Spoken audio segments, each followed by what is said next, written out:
Glória a Deus. Abra sua Bíblia no livro do profeta Ageu. Profeta Ageu, capítulo 2.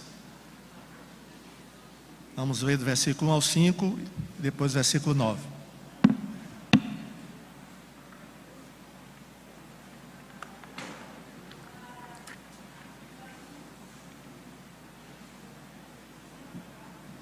Ageu, capítulo 2.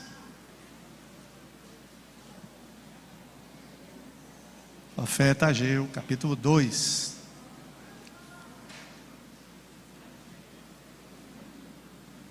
Então, em 17 de outubro desse mesmo ano, o Senhor transmitiu outra mensagem por meio do profeta Ageu. Diga ao governador de Judá, Zorobabel, filho de Sealtiel, e ao sumo sacerdote Josué, filho de Josadaque, e ao remanescente do povo: algum de vocês se lembra deste templo em sua antiga glória? Como ele lhes parece agora, em comparação com o anterior? Deve parecer insignificante. Mas assim diz o Senhor: seja forte, Zorobabel, seja forte, sumo sacerdote Josué, filho de Josadaque. Sejam fortes todos vocês que restam na terra. Mãos à obra, pois eu estou com vocês, diz o Senhor dos Exércitos. Meu espírito habita em seu meio, como prometi quando vocês saíram do Egito. Portanto, não tenham medo. A glória deste novo templo será maior que a glória do antigo, diz o Senhor dos Exércitos, e neste lugar estabelecerei a paz. Eu, o Senhor dos Exércitos, falei. Pai, muito obrigado pela tua palavra. Fala agora ao nosso coração aquilo que tu tens para nós nesta manhã. Que o Senhor fale e que o nosso coração esteja sensível à tua voz, no nome de Jesus. Aleluia. Irmãos, Deus aqui nesse texto está falando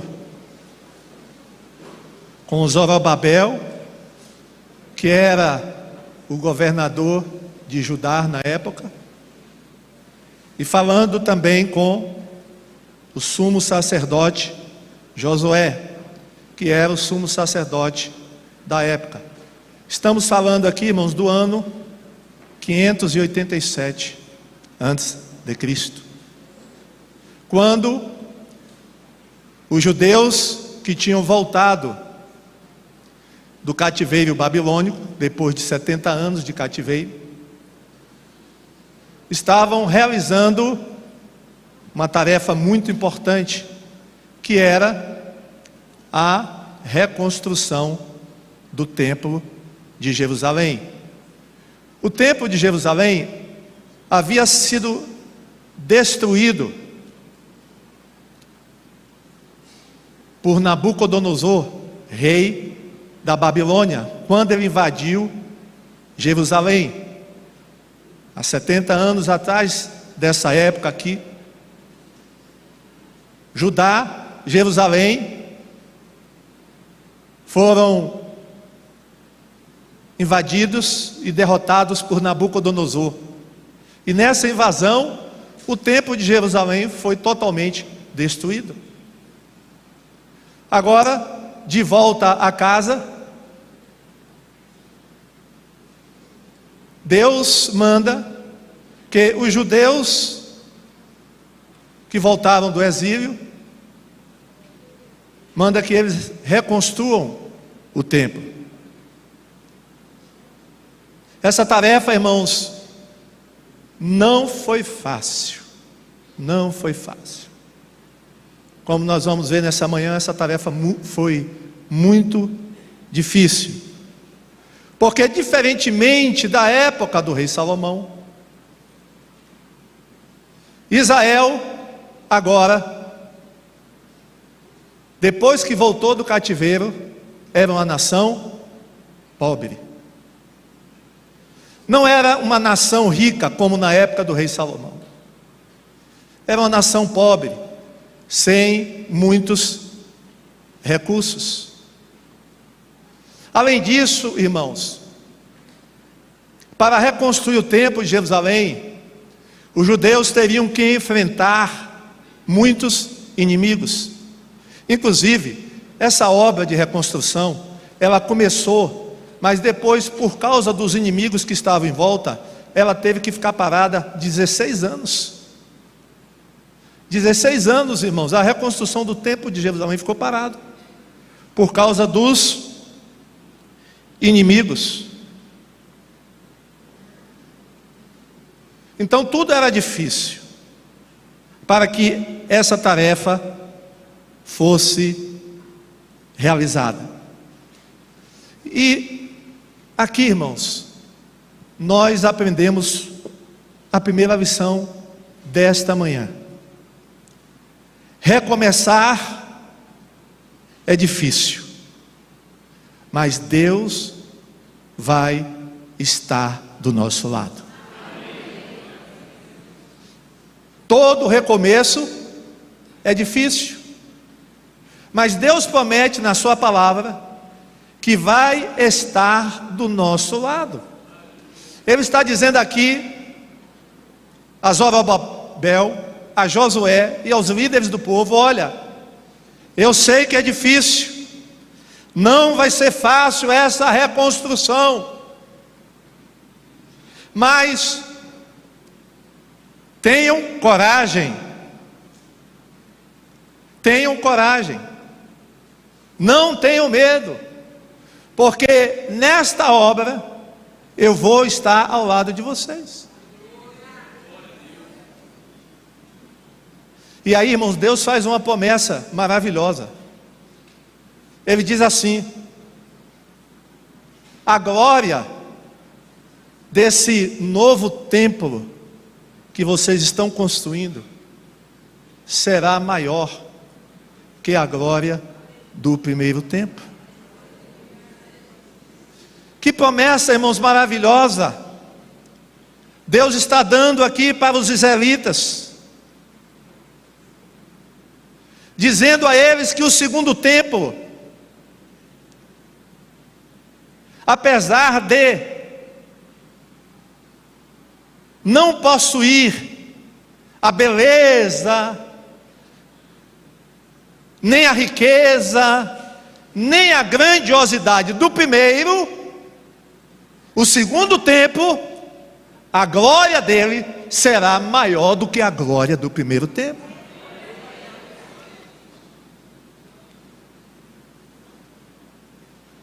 Irmãos, quando os alicerces do segundo templo foram lançados, aqueles mais antigos, que tinham visto o primeiro templo sendo construído, eles começaram a chorar. Isso está descrito em Esdras, capítulo 3, nós vamos ler. Esdras foi um governador também, sacerdote, na época de Israel, da construção do templo. Olha o que é que ele diz aqui, irmãos.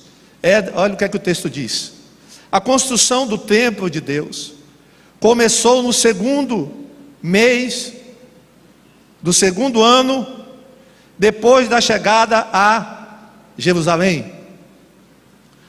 Muitos dos sacerdotes, dos levitas e dos outros chefes de família mais velhos, que tinham visto o primeiro templo, choraram alto quando viram os alicerces do novo templo. Por que eles choraram, irmãos? Porque eles começaram a comparar o segundo templo com o primeiro. E eles começaram a ver que o segundo templo não chegava nem aos pés do primeiro. Não chegava nem aos pés. E o próprio Deus, irmãos, falou lá por Ageu, no texto que nós lemos. O próprio Deus disse: alguns de vocês se lembram, não é verdade, do primeiro templo. Em comparação com o primeiro, esse templo, o próprio Deus falando, parece insignificante. E humanamente falando era mesmo, irmão. Ele era insignificante diante do primeiro templo. Irmão, só para nós termos uma ideia do templo de Salomão, como ele era, nós vamos ler 1 Reis, capítulo 6, 21 e 22. Aqui temos uma descrição do templo por dentro. Presta atenção, como era o templo de Salomão por dentro. O lado de dentro do templo era revestido de ouro. E na entrada do lugar santíssimo foram colocadas correntes de quê? Ouro. Essa sala também era revestida de ouro.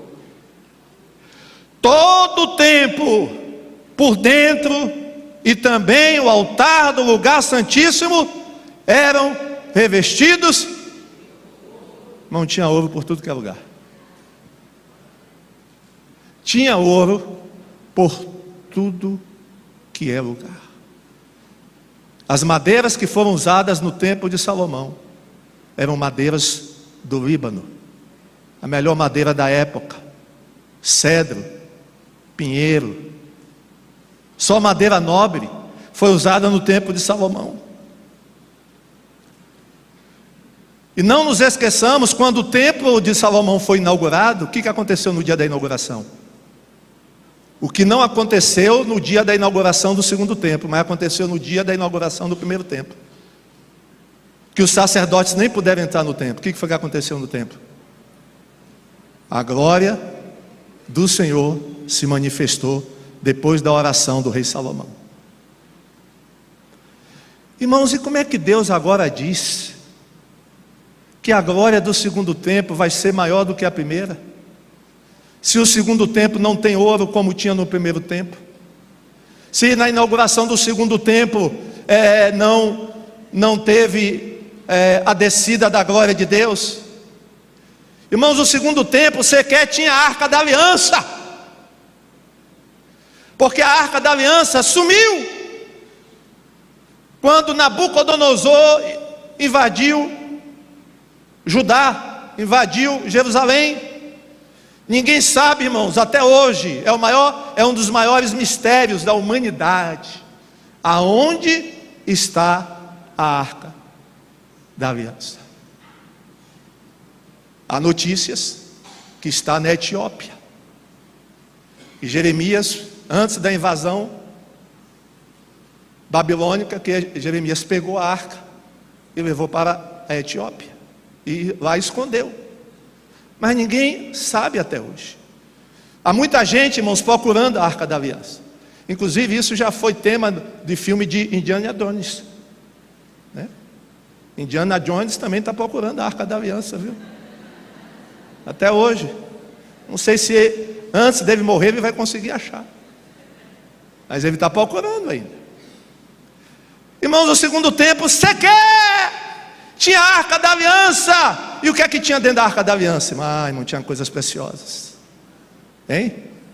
Um pote de maná, a vara de Arão e as tábuas dos 10, com os 10 mandamentos, 2 tábuas. Tem mais? Mas Deus continua dizendo: a glória da segunda casa vai ser maior do que a primeira casa. Diga: a glória da segunda casa vai ser maior do que a glória da primeira casa. Você crê nisso? Você crê que independentemente do que está acontecendo na tua vida, das circunstâncias adversas, a glória da segunda casa vai ser maior do que a primeira. Aleluia! Creia, meu irmão, creia nisso.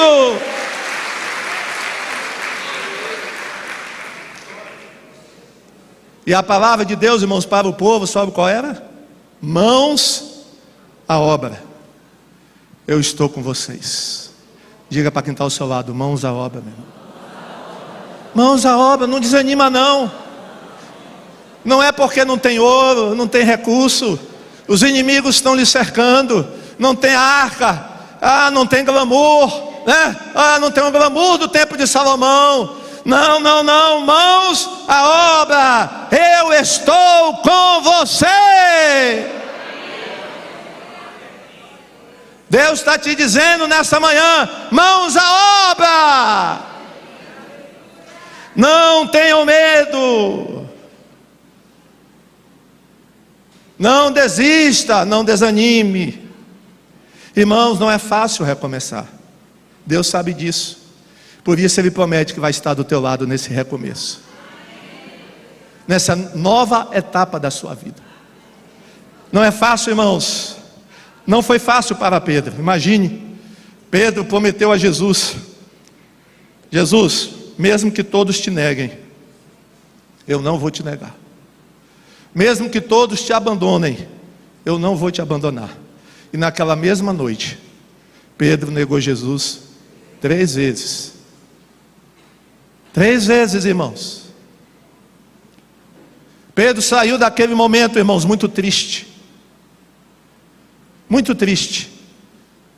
Talvez ele até pensasse: não tem mais jeito para mim, eu neguei Jesus. Ele não quer mais contar comigo. Com certeza ele nem vai mais me chamar. Isso ele pensando, né, irmão, depois que Jesus ressuscitou. Ele tinha até voltado para pescar. Quando Jesus o chama, ele não está mais, irmãos, no ministério. Essa é a verdade. Pedro não estava mais no ministério, tinha abandonado o ministério, ele tinha voltado a pescar. E Jesus foi encontrá-lo às beiras do mar da Galileia, para chamá-lo de volta à obra. E Deus está chamando gente aqui de volta à obra. Deus está chamando pessoas aqui de volta. Volte, volte, volte, volte.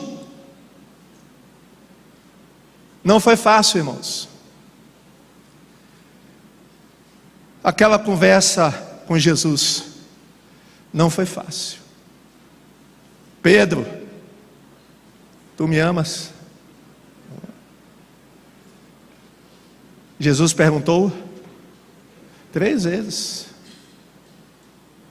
E naquele dia, naquela manhã, às margens do lago da Galileia, Pedro foi restaurado e voltou à obra. Pedro recomeça, irmão, naquele dia. Foi um novo recomeço para a vida de Pedro.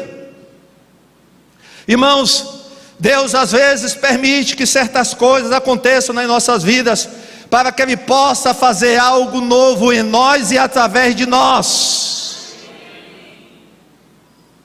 E eu tenho certeza que esse recomeço, essa glória desse recomeço, vai ser maior do que a glória e a bênção antiga que você tinha.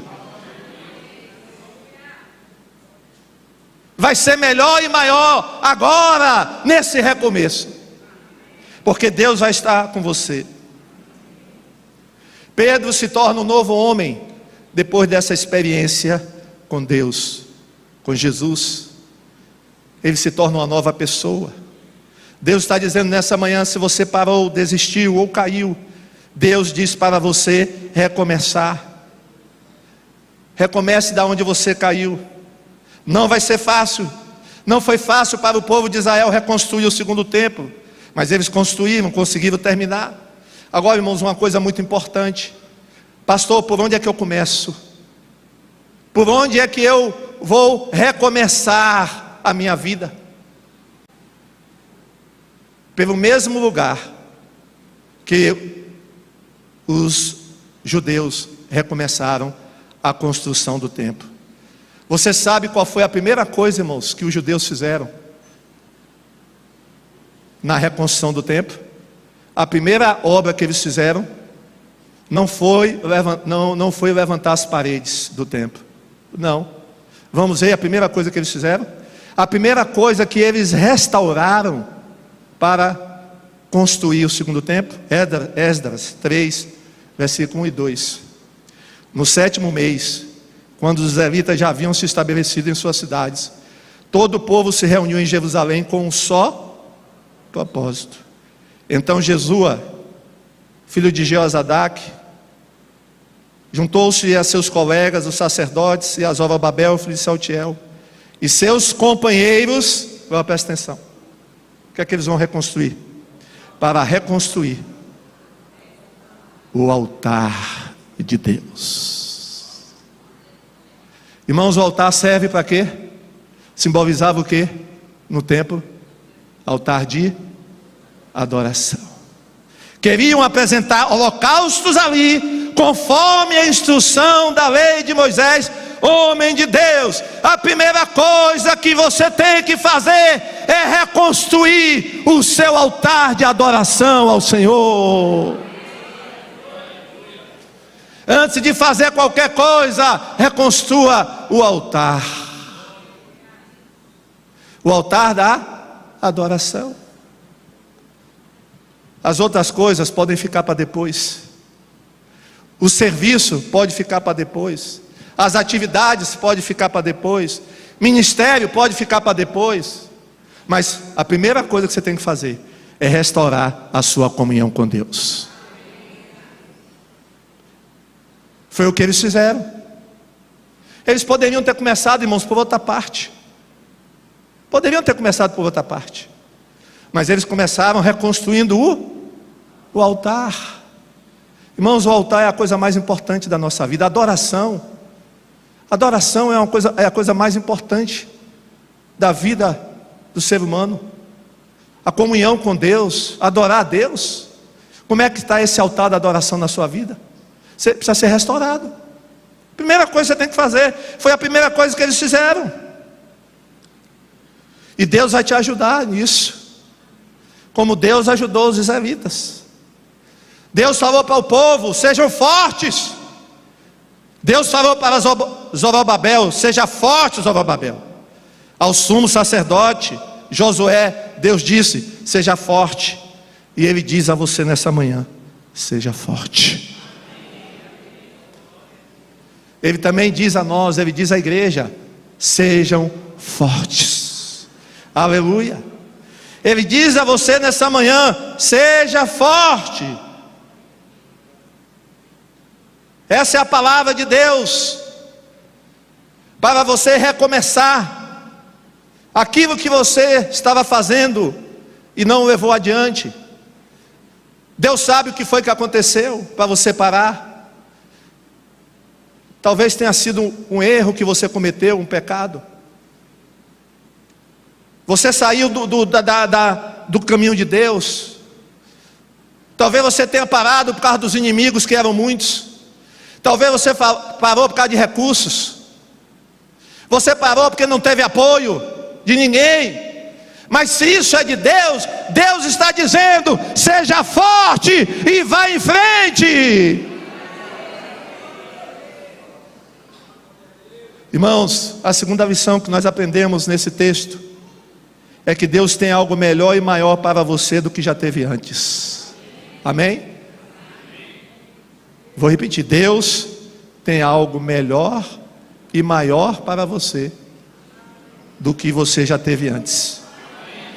Porque Deus fala: a glória da segunda casa será maior do que a glória da primeira. O que é que Deus está querendo dizer com isso?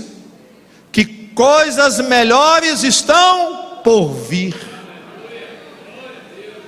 Ele está prometendo àqueles judeus que estavam tristes, desanimados, desalentados. Deus está dizendo para eles: olha, o que tem por vir vai ser melhor do que já teve antes, mesmo na época de Salomão. O melhor ainda está por vir. Diga para quem está ao seu lado: o melhor, meu irmão, ainda está por vir. Quero perguntar aos irmãos: qual foi o melhor vinho servido na festa de casamento em que Jesus estava presente? Foi o que foi servido primeiro, ou foi o vinho que foi servido por último? Hein?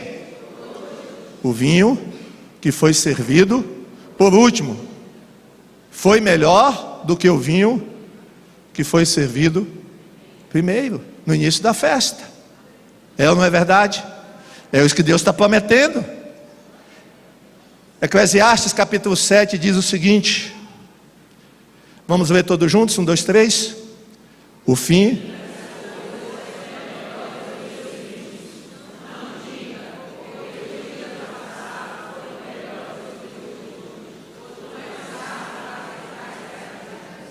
olha, o fim das coisas é melhor do que seu início. Diga: o fim das coisas é melhor do que o seu início.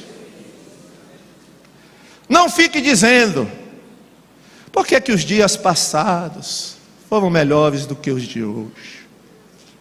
Por que que na época de Salomão foi melhor do que a de hoje? Por que foi melhor antes do que agora? Não diga isso, pois não é sábio fazer tal pergunta. Amém? Os irmãos estão entendendo? Não pergunte isso mais não. Não fale isso mais não. Isso é besteira, isso é bobagem. Porque os dias que virão, Deus tem coisas melhores para você. Se você acreditar, se você ter fé, se você tomar posse, de alguma forma, de alguma maneira que eu não sei, que você não sabe, mas que Deus sabe, os dias futuros seus serão melhores do que os dias que já passaram. Isso é fé, é você crer, é você tomar posse, apesar de você não estar vendo muita coisa acontecendo.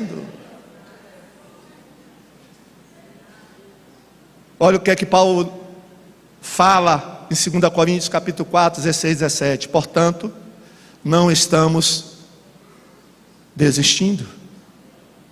Diga: eu não vou desistir. Paulo diz: eu também não vou desistir. Nós não estamos desistindo.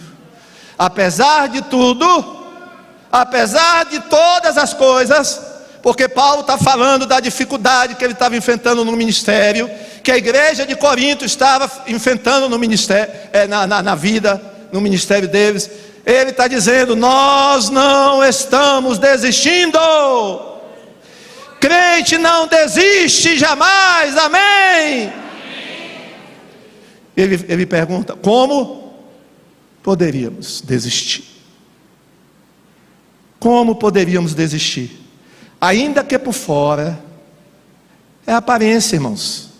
Ainda que por fora pareça que tudo está se acabando. Não parece, irmãos, às vezes isso? Rapaz, tudo está se acabando. Tudo está se acabando. Mas presta atenção, por dentro, Deus está criando uma nova vida. Por dentro Deus está criando algo novo.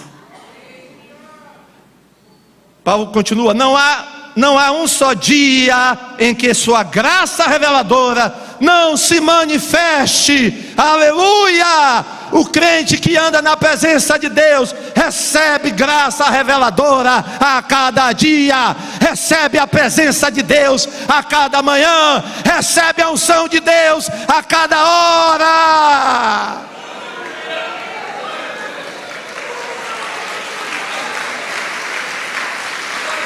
Glória a Deus.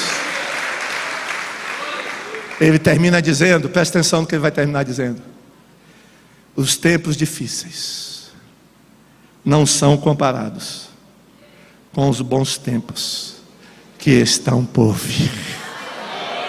Aleluia! Creia! Creia! Os tempos difíceis nada são comparados com os bons tempos que estão por vir. Aqui na terra e lá no céu. Que a vida do crente, irmãos, ela não termina aqui. A vida do crente continua no céu, amém? Nada pode ser comparado com o que ainda está por vir. Ah, irmãos, se os judeus soubessem, naquele dia da inauguração do segundo templo, o que iria acontecer com o segundo templo, quem iria adentrar naquele segundo templo, se eles soubessem, eles estariam alegres e contentes na inauguração do segundo templo. Portanto, fique alegre nessa manhã. Embora você não saiba, embora você não veja a luta que você está passando, não pode ser comparada com as bênçãos que estão para vir sobre a sua vida. Por isso, nós aprendemos uma terceira lição aqui nesse texto. É que nós não devemos desprezar o dia das pequenas coisas. Quando Deus perguntou aos judeus e aos israelitas o que eles achavam do segundo templo em comparação ao primeiro templo,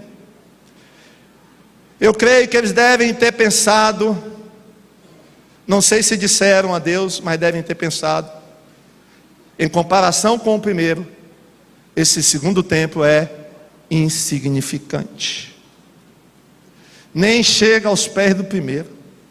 E eu creio, irmãos, que muitos judeus naquela hora deram até de costas para o segundo templo, porque ele era tão menor em todos os sentidos, até no sentido de tamanho, tão menor do que o primeiro. E eles deviam estar pensando: esse templo não vai dar para nada, esse templo é insignificante, esse templo não dá. Mas, irmãos, olha o que Zacarias, que foi um profeta contemporâneo de Ageu, porque Deus levantou, irmãos, dois profetas, Ageu e Zacarias, para animar o povo na reconstrução do templo. Quando Deus viu que o povo estava desanimado para reconstruir o templo, ele aí levanta esses dois homens, olha, homens de Deus, viu? Ageu e Zacarias, para incentivar o povo, porque, como eu disse, teve uma época que, por causa dos inimigos, a reconstrução ficou parada há 16 anos. 16 anos, irmãos. E Ageu começa o seu livro chamando a atenção dos judeus. Por que é que vocês pararam de construir o templo? Qual foi a razão de vocês terem parado? Voltem a construir. E aí Zacarias, irmãos, vem então com essa palavra, Zacarias 4, versículo 10a. Não, vamos ver todos juntos?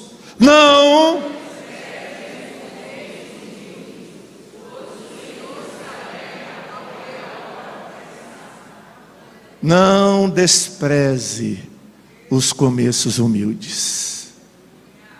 Porque você pode estar pensando: mas o que é isso? O que é isso diante da tarefa que eu tenho que realizar? Eu não tenho nada, eu só tenho nas minhas mãos 5 pães, 2 peixinhos. Mas o que é isso, Jesus, para alimentar uma grande multidão? Só de homens eram 5.000 homens, provavelmente naquele dia tinham cerca ali de mais de 10.000 pessoas. O que é isso? O que eu tenho na mão é apenas uma semente de mostarda, que é uma das menores sementes do mundo. O que é isso? O que é isso? Os judeus, irmãos, queriam ver um templo igual ou maior do que o de Salomão. É isso que eles queriam. Por não ser, eles estavam desanimados. achando que era nada aquilo. Talvez você esteja como a viúva de Serepta. Você tem apenas na mão um punhado de farinha numa panela e um pouco de azeite no barro. E quando o profeta Elias disse a ela: prepara um gostoso pão assado com manteiga e mel. Manteiga e mel, sei o que estou dizendo, viu, irmão? Um pão assado. Se for na brasa é melhor ainda. Oh, mulher, eu estou com a fome terrível. Estou com a fome terrível. O que é que a mulher disse? Oh, meu Senhor, olha, eu não sou mentirosa não, vou te dizer a verdade. Tenho só um pouquinho de comida aqui para dar para o meu filho e morrer, a gente morrer. Tenho apenas um punhado de farinha numa panela e um pouco de azeite num jarro. Deus não está perguntando o que é que você tem em mãos. Deus está dizendo: use o que você tem e eu vou abençoar. Deus não quer saber o que é que você tem, se tem recursos ou não, se pode ou não. Deus está dizendo: faça. Use o que você tem, seja seu dom, seu talento. Não espere acontecer, faça acontecer. Mulher, faça o que eu estou mandando. Sirva primeiro o pão para mim, depois Deus vai cuidar do resto. Seja fiel, abençoe o profeta, abençoe a igreja, dizime, dê oferta, e eu vou cuidar da sua vida, eu vou cuidar das suas finanças. Faça o que eu estou mandando. Não vai lhe faltar. Não vai lhe faltar.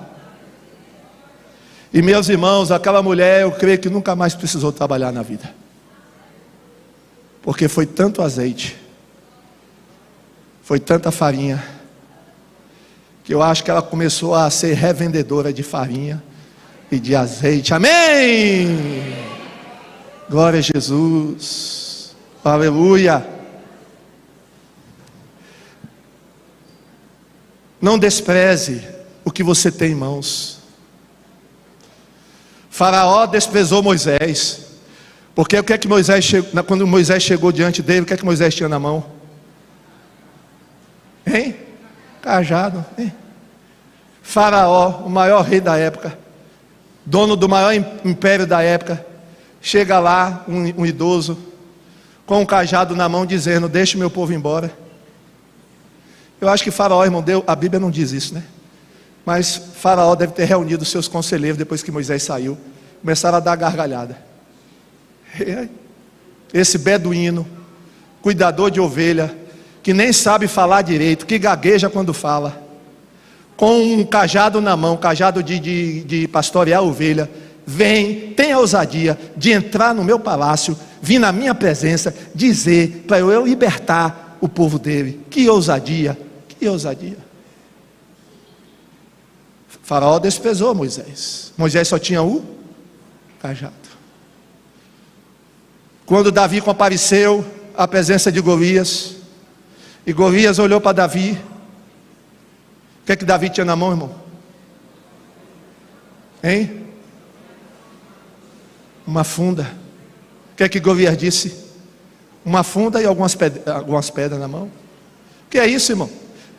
Golias perguntou: para que é isso? Você saiu para enfrentar um cachorro? Você acha que eu sou cachorro? Você vai me matar de pedra? É isso que você está pensando? E Golias menosprezou Davi. Ó, você pode ter poucos recursos, você pode ter poucas condições, mas é isso que Deus vai usar para abençoar a sua vida e a vida de muitas pessoas. Não despreze o dia das coisas pequenas. Cuidado, cuidado, não despreze. Não despreze. Deus está dizendo nessa manhã: não despreze o que você tem nas mãos hoje, porque é isso que eu vou usar para te abençoar. Ó.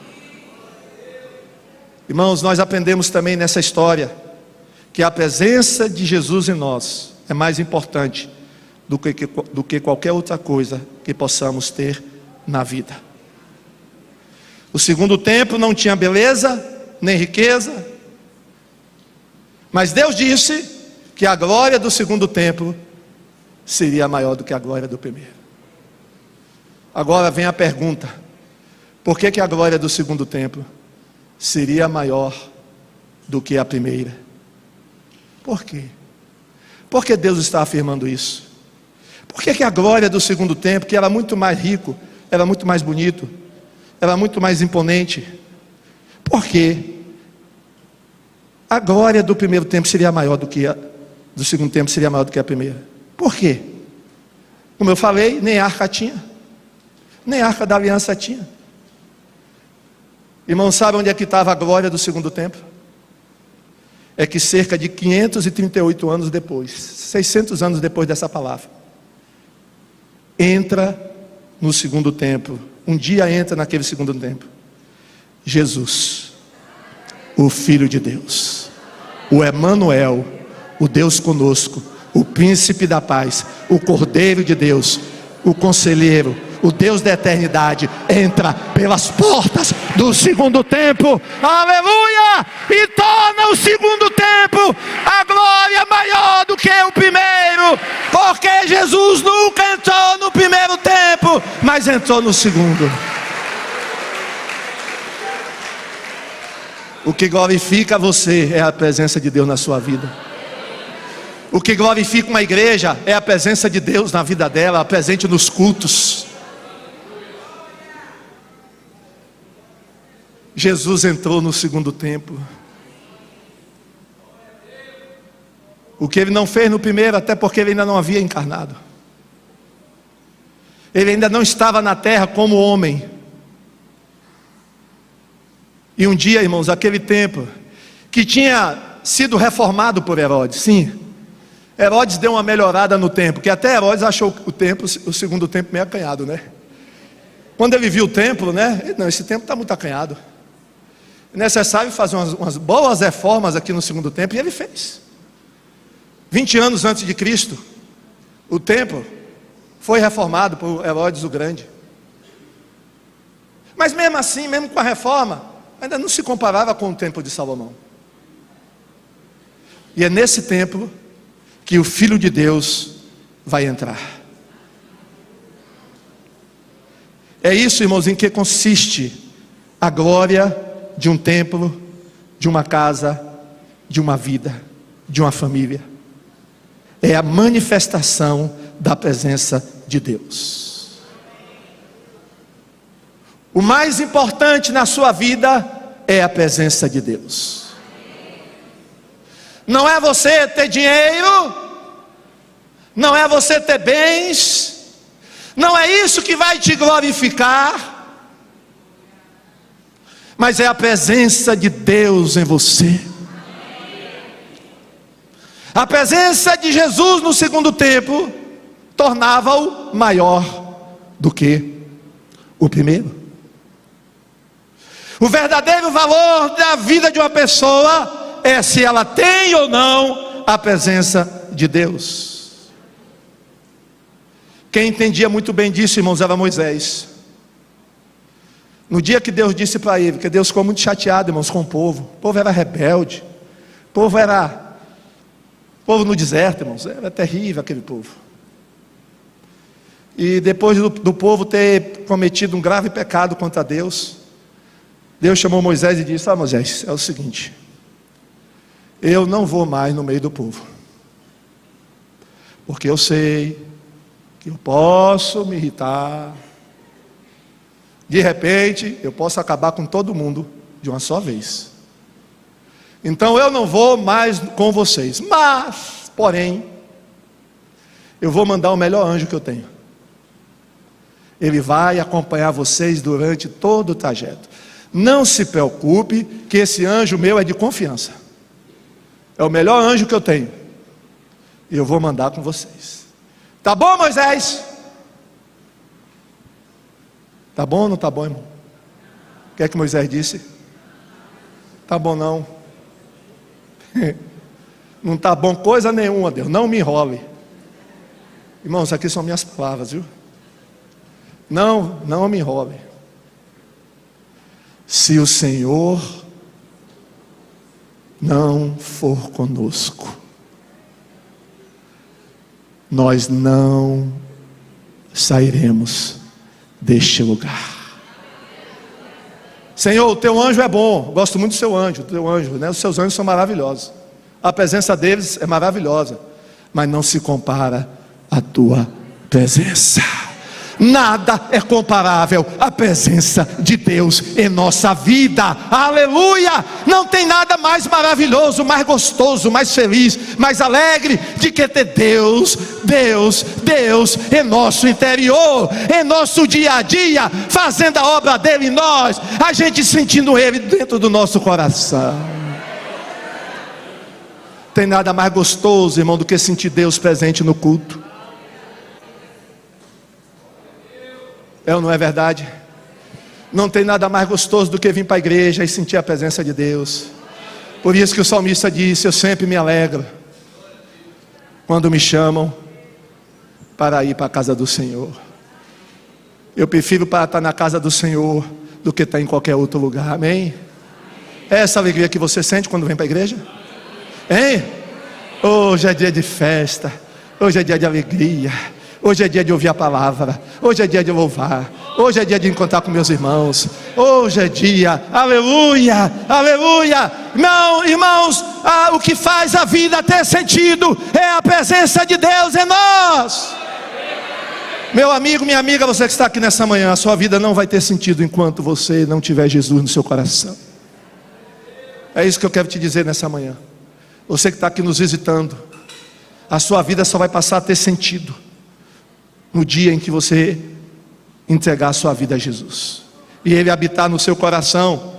Se tua presença não for comigo, não nos faça sair deste lugar. Não nos faça. O que é que você tem buscado para a sua vida? O que é que você tem buscado para a sua vida? Fama? Mais seguidores nas redes sociais? É isso que você luta por isso, é? Ser mais famoso, mais conhecido, mais rico, mais casas, mais posses, é isso. Jesus contou, irmãos, a parábola do tesouro escondido. É uma parábola bem interessante, que fala sobre o reino de Deus. E dia de quinta-feira agora nós estamos estudando as parábolas de Cristo. Essa parábola, irmãos, ela é bem pequena, por isso que eu vou ler agora. Ela diz assim: o reino do céu é como um tesouro escondido num campo, que certo homem acha e esconde de novo. Ele fica tão feliz, diga, tão feliz. Ele não se contém, irmãos, de alegria por ter achado Deus, por ter achado o tesouro. Esse tesouro aqui, irmãos, é o reino dos céus. Esse tesouro aqui é as bênçãos de Deus, é a vida com Deus. Ele fica tão feliz, que o que é que ele faz, irmãos? Irmãos, o que é que esse homem faz? Ele vende tudo o que tem. Vende casa, vende carro, vende tudo, fazenda. Olha, vende tudo que tem. E depois que vende tudo que tem, o que ele faz? Volta e compra o campo. Você já achou esse tesouro? Amém? Você já achou esse tesouro? Eu já achei. Quando eu achei esse tesouro, irmãos, eu abandonei tudo. Abandonei a profissão que eu queria ter, abandonei os amigos, perdi todos eles, amigos da farra, abandonei. E você, o que é que precisa abandonar ainda para conquistar esse tesouro? Hein? O que é que falta você abandonar? O que é que falta você abrir mão? Porque esse homem abriu mão de tudo. Ele ficou tão feliz que ele abriu mão de tudo, irmãos. Para alguns crentes ainda falta abrir mão de algumas coisas. É por isso que você ainda não sente essa alegria, essa felicidade total. porque ainda você não abriu mão de certas coisas. E Deus está dizendo nessa manhã: abra mão de tudo, para você sentir alegria também, para você sentir paz. Abra mão de tudo. Irmãos, a maior tragédia na vida de muitas pessoas é que elas preferem continuar com o que têm, em vez de ficarem com o tesouro escondido. Elas preferem ficar com o que é perecível, em vez de ficarem com aquilo que não perece. Mas em 1 João 2,17 está escrito, vamos ler todos juntos: e este mundo passa, e com ele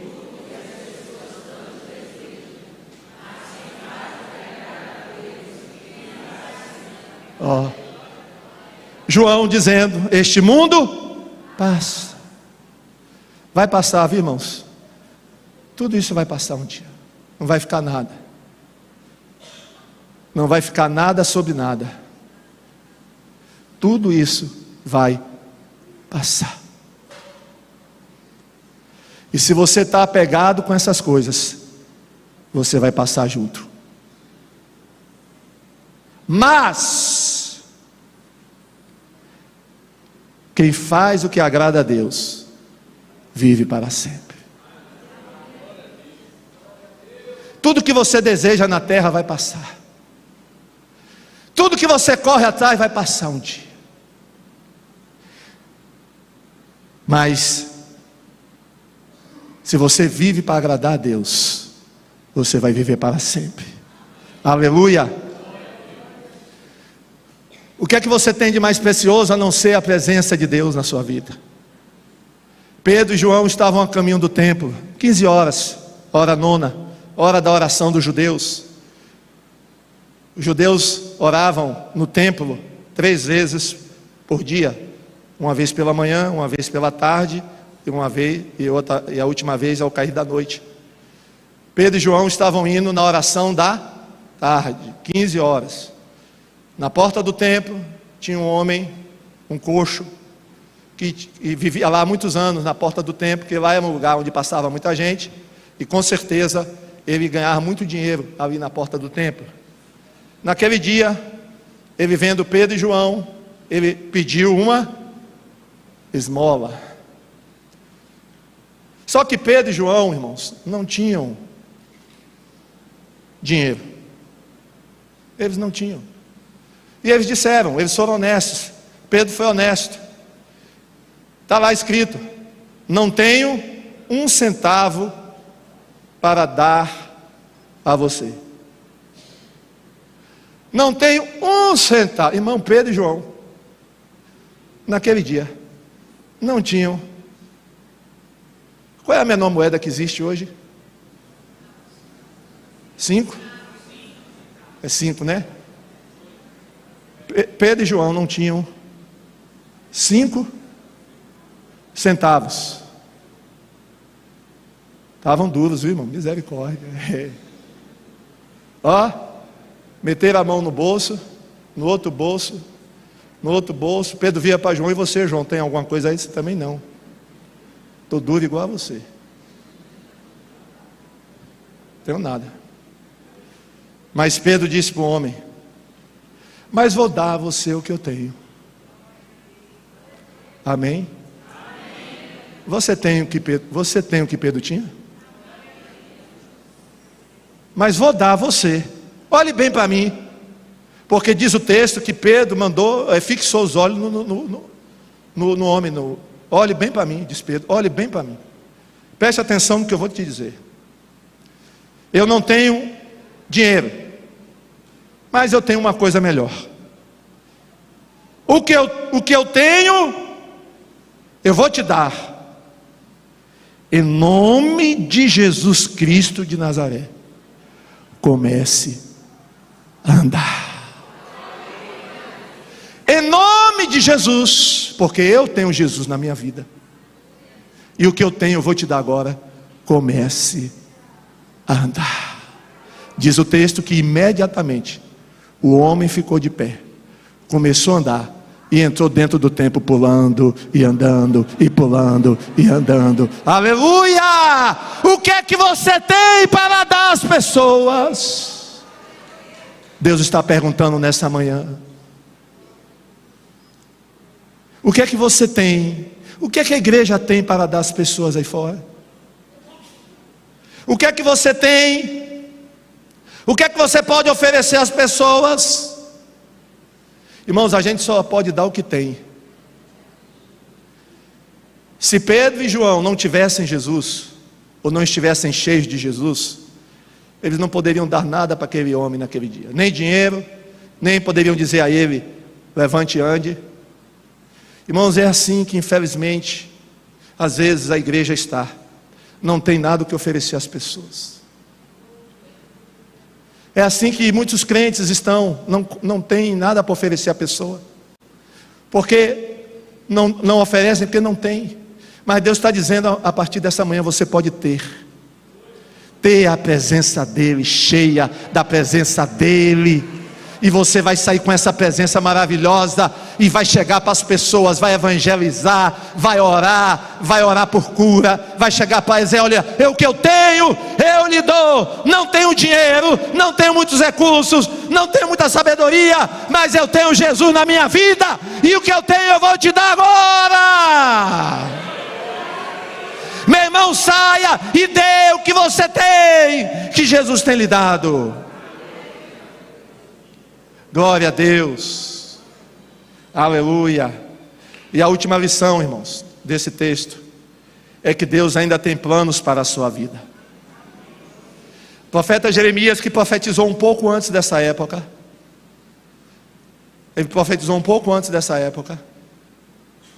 O povo nessa época ainda não tinha sido afligido pela invasão do inimigo, mas Deus já tinha adiantado para o povo o seguinte: Jeremias 29:11. Olha o que Deus está falando: só eu conheço os planos que eu tenho para vocês, prosperidade e não desgraça, e um futuro cheio de esperança.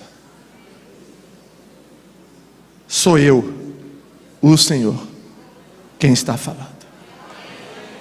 Não é o pastor que está falando, não é Jeremias que está falando, é eu, o Senhor, que estou falando. Eu tenho planos para vocês, prosperidade e não desgraça, e um futuro cheio de esperanças.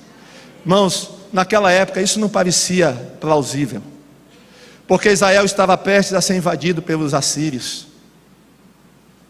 Não havia muito cabimento nessa palavra de Deus, mas Deus está dizendo: o plano que eu tenho para vocês é de prosperidade. Parece que não no momento, você pode estar indagando: mas como assim? Se a minha vida está desse jeito. Mas Deus está te dizendo: Ele tem planos para você, aleluia. Você ainda continua dentro dos planos de Deus. Maravilhosa essa notícia. Deus tem planos para a sua vida. Diga: Deus tem planos para a minha vida. Glória a Deus que Ele não me esqueceu. Ele tem planos para a minha vida. Palmas para Jesus. Deus tem planos para você ainda, meu irmão. Glória a Deus. Eu tenho um plano para você ainda. Que maravilha, irmão. Deus tem plano para você. Não acabou ainda não. Não acabou ainda não. Os israelitas que voltavam do cativeiro achavam o seguinte: Deus não tem mais plano para nós não. Deus nos esqueceu. Deus nos esqueceu. Estamos numa terra aqui desabitada, cheia de animais ferozes, uma terra sem dinheiro, estamos sem dinheiro, um povo que volta do cativeiro. Irmãos, como é que um povo volta do cativeiro? Volta sem nada, volta só com a roupa do corpo. Temos nada, né? Neemias teve que reconstruir os muros, porque nem muro tinha, irmão, Jerusalém, nem muro tinha. Teve que começar a reconstruir os muros, para depois reconstruir o templo. E agora tinha que construir novas casas, porque quando os babilônios invadiram Jerusalém, destruíram as casas, incendiaram tudo, o templo. Não tinha mais casa, irmão, não tinha mais nada. Eles não tinham mais emprego. E agora? Estava tudo difícil, era tudo difícil, irmãos. Era tão difícil voltar, que muitos judeus, ou seja, a maioria dos judeus, eles não voltaram para Jerusalém, mesmo o rei Ciro da Pérsia dando permissão. Vocês sabiam disso? Que na primeira leva de judeus voltaram apenas 50 mil. Quando na Babilônia, irmão, já deveriam morar mais de 600 mil judeus, mais de 500 mil judeus já deveriam estar morando na Babilônia, porque de 70 anos da Babilônia, eles se casaram, procriaram, a população judaica aumentou na Babilônia. Mas quando Ciro disse, olha, podem voltar, quem quiser pode voltar para morar em sua cidade, poucos voltaram, porque sabiam da dificuldade que seria. E os que voltaram ficaram na situação difícil. Talvez você ache que não tenha mais futuro para você. Você acha que já está tudo acabado. Mas eu quero citar agora aqui um ditado popular que talvez você conheça. E que é verdade. Enquanto houver bambu, tem flecha. Amém? Diga para quem está ao seu lado. Enquanto houver bambu, tem flecha. Pastor, eu nunca ouvi esse ditado. Isso aí já está no dicionário informal, viu? Já está no dicionário da língua portuguesa. Diga de novo para o seu irmão: enquanto houver bambu, tem flecha.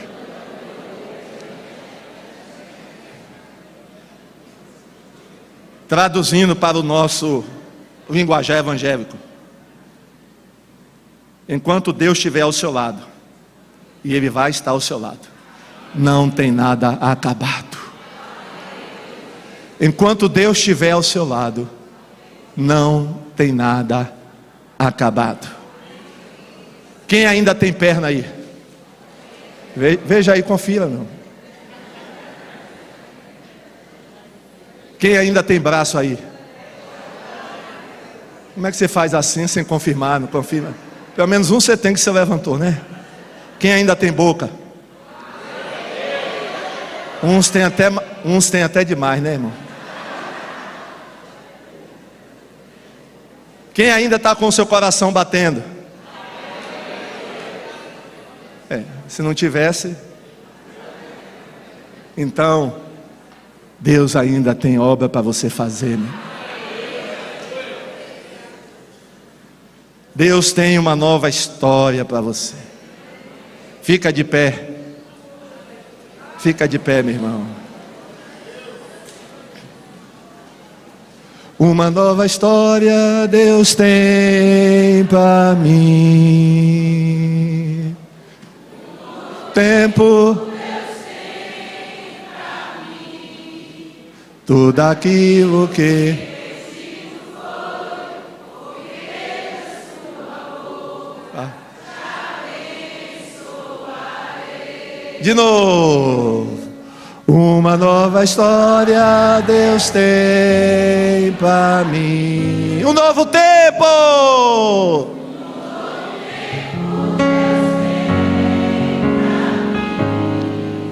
Tudo aquilo que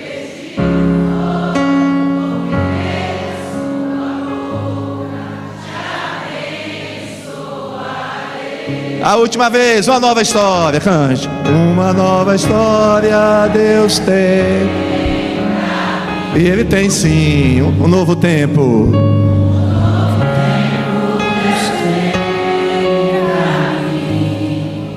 Tudo aquilo que pedi ouvir de sua boca, te abençoarei. Uma nova história Deus tem para você. Talvez você esteja recomeçando.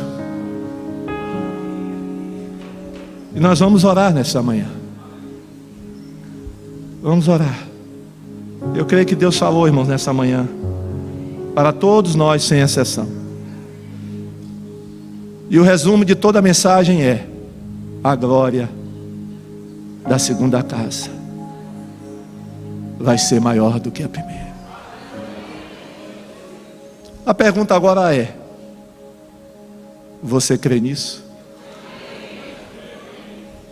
Você recebe a palavra dessa manhã com fé? Apesar das circunstâncias que você hoje vive, que não são nada boas, adversas, apesar de você hoje estar chorando,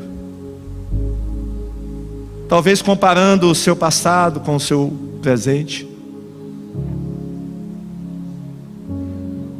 Você acredita que a glória da segunda casa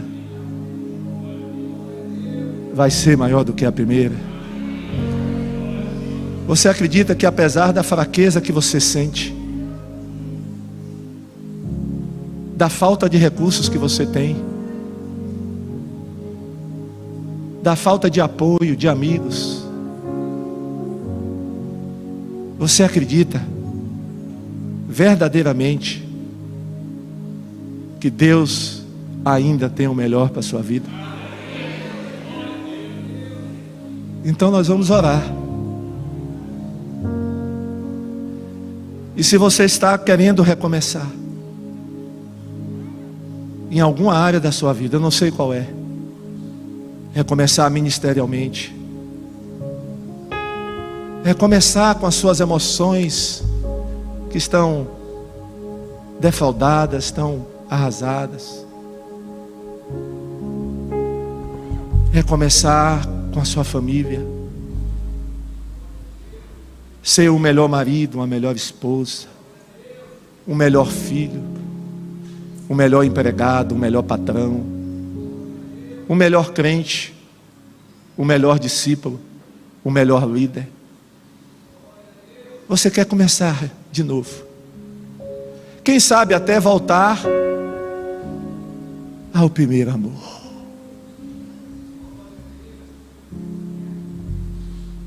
Voltar a ter aquela unção que você tinha e não tem mais, que por alguma razão você perdeu aí pelo caminho. Primeiro amor. A igreja de Éfeso, muito ativa, muito trabalhadora, mas Deus disse para eles: eu tenho algo contra vocês. Parabenizo pelas atividades de vocês. Vocês são muito ativos. Vocês são muito puros na doutrina. Vocês não permitem que falsos ensinos entrem na igreja. Parabéns. Mas algo muito sério está acontecendo com vocês. Vocês perderam o amor inicial.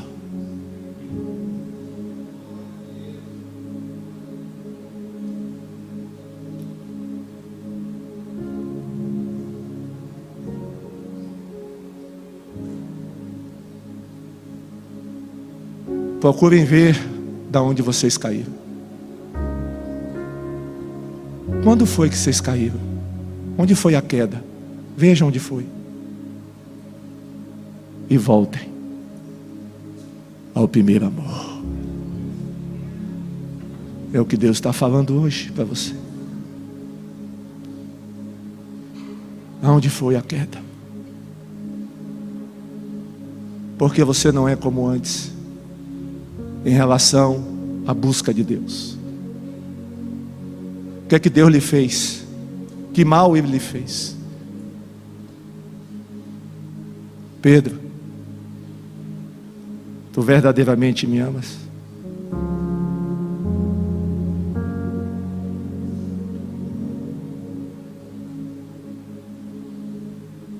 Pedro,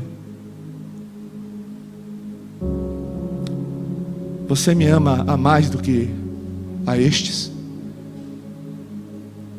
Eu sou a coisa mais importante, Pedro, na sua vida? Pedro, deixa eu te perguntar mais uma vez. Você me ama?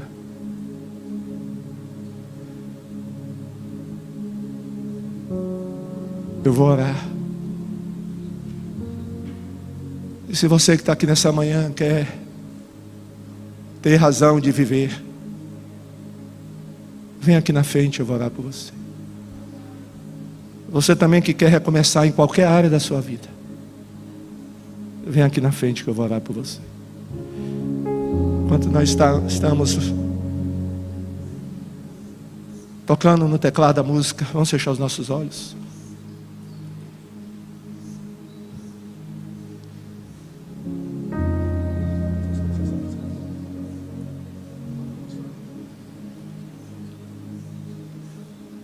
Uma nova história Deus tem para mim. A gente vai cantar essa música. E eu acredito, irmãos, sinceramente, que há uma nova história sendo recomeçada aqui nessa manhã. Deus não apaga o pavio que fumega. Deus não apaga o pavio que fumega. A glória da segunda casa será maior do que a primeira. Talvez seja difícil você acreditar nisso hoje. Pastor, está muito difícil acreditar. Mas irmãos, pela fé, creia. Pela fé, creia. Creia que uma nova história vai começar na vida da sua família. Quem sabe no seu casamento, nas suas finanças, nos seus relacionamentos, no seu trabalho. Deus apenas pede nessa manhã: reconstrua o altar da adoração. O altar que foi quebrado, partido.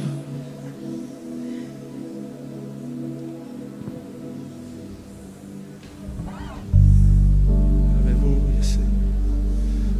Uma nova história Deus tem. Aleluia.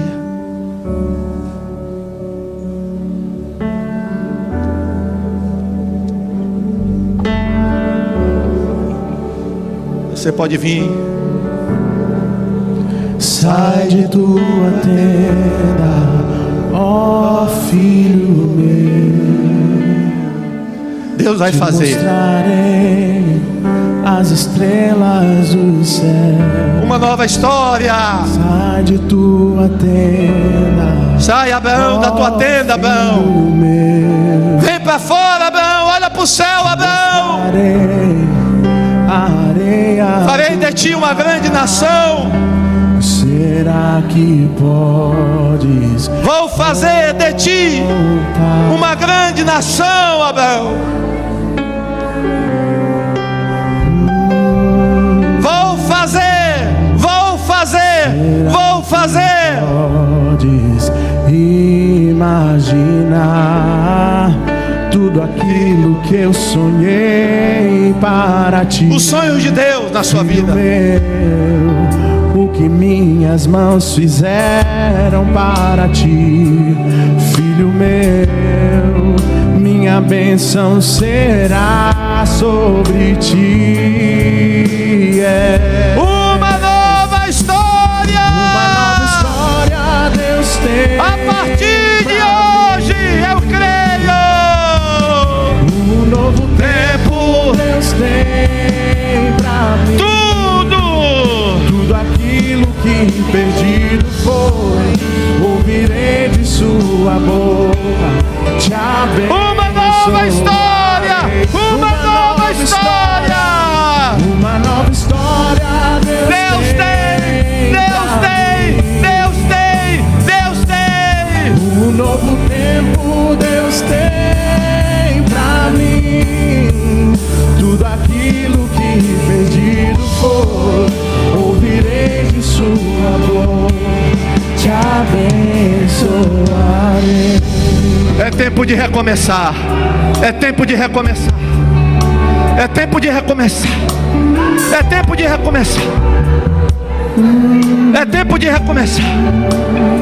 É tempo de recomeçar. Sai de tua tenda, saia. Sai de tua tenda, olha para o céu. Olha para o céu. Olha para o céu. Olha para o céu. Olha o que Deus vai fazer. Sai da tua tenda. Olha para o céu. Creia, creia, creia. Você que está em casa também, creia. Areia do mar, será que pode contar?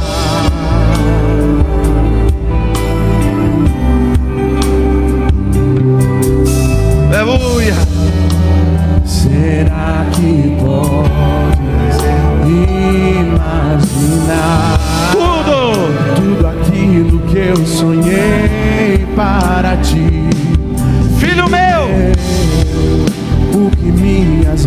fizeram para ti, filho meu, minha bênção será sobre ti. Uma nova história.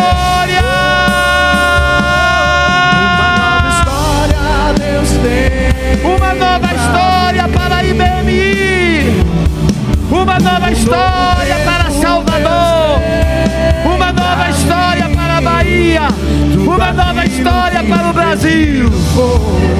Ouvirei de sua amor, uma nova história, uma nova história, uma nova história, uma nova história. Pra mim. Um novo tempo, Um novo tempo, um novo tempo, um novo tempo, um novo tempo, um novo tempo, um novo tempo. Te abençoarei. Uma nova história. Uma nova história Deus tem pra mim. Uma nova história. Um novo tempo Deus tem pra mim. Uma nova história. Uma nova história. Uma nova história. Te abençoarei. Uma nova história Deus tem pra mim. um novo tempo. Pra mim. Tudo aquilo Que perdido for, você vai ter de volta. irei de sua boca, te abençoarei. Aleluia, aleluia, aleluia, aleluia, aleluia, aleluia. Uma nova história, um novo tempo, um novo caminho, uma nova mente, um novo coração, um novo amor, uma nova visão. Aleluia, aleluia. Deus está te dando agora algo novo. Deus está dando a você algo novo. Deus está dando a você algo novo nessa manhã. Pela fé receba. Receba esse algo de novo. Ainda não acabou. Deus está dizendo a você: eu ainda não acabei. Eu ainda tenho planos para a sua vida. Não pense que está tudo acabado. Eu ainda tenho planos para a sua vida. Eu ainda tenho projetos para a sua vida. Eu ainda tenho projetos para a sua vida. Se coloque na minha presença. Reconstrua o altar. Vê de onde você caiu. Volta ao primeiro amor. Levanta esse altar da adoração. Levanta esse altar da adoração. Comece pela tua casa. Levante o altar da adoração dentro da tua casa. Levanta o altar da adoração dentro da tua casa. Dentro da tua casa. Com a sua família. Levanta. Levanta. Levanta esse altar desse casamento. Levanta o altar dentro do casamento. Levanta o altar dentro do casamento. Aleluia. Aleluia. Aleluia. Deus está renovando ministérios aqui nesta manhã. Deus está levantando voluntários aqui nesta manhã. Aqueles que haviam desistido estão voltando nessa manhã. Vão voltar com mais força, com mais unção. Aleluia. Os que estavam desviados vão voltar também, estão voltando. Porque é um novo recomeço. É um novo recomeço. É uma nova fase. É uma nova história. É tempo. Deus está dizendo nessa manhã, irmãos, é tempo de recomeçar. Está na hora de construir um novo tempo. Está na hora de reconstruir. Está na hora de levantar os muros. Está na hora de fechar as brechas. Está na hora de avivamento. Está na hora de despertamento. Está na hora de buscar mais. Está na hora de se santificar mais. Está na hora de correr mais para o Senhor. Está na hora de evangelizar. Está na hora de estar na presença de Deus. Esse é o tempo. Essa é a hora. Seja forte. Seja corajoso. Erga a cabeça. Levante a sua cabeça nessa manhã. Aleluia. Levante a sua cabeça. Aleluia. Glória a Jesus. Aleluia. Glória a Deus. Aleluia. Aleluia. Glória a Jesus. Aleluia. Aleluia. Glória a Deus. Aleluia. Aleluia. Glória a Deus. Aleluia. Glória a Jesus. Aleluia.